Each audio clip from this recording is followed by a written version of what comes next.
This valley, it looks now very green and very lush, but this was a very dry valley. It didn't even have a lot of grasses in winter time. I can show you the difference. You can see this here with a lot of grasses and a lot of things. And now we go a little bit uphill. There you don't have the effect of the swale. And then look at the soil here. This is the difference. So it makes a huge difference. This was the whole valley, was exactly like this. So the swales, they really make a big difference.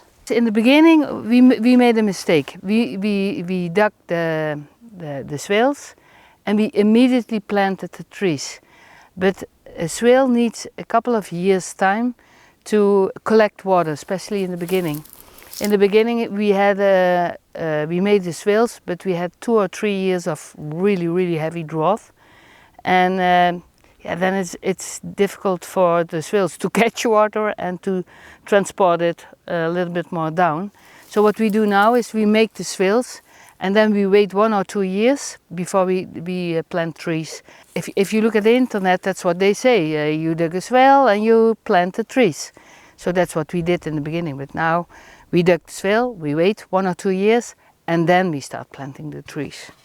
And this, for an example, is one that we did last year. So it doesn't have any trees just below now. Just start collecting water, infiltrating, and slowly the water will move downhill.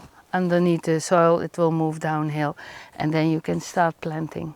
But if you do it immediately, no, that doesn't work. But that's one of the things that you learn when you observe and a lot of things we just try. And a lot of things doesn't work. You see all kind of videos on the internet and they say, oh, this and this and this. I think it can work if you are in a climate that is not so dry as here. But here you first have to wait a couple of years before you have more water inside your soil, and then you can start planting. In the beginning not.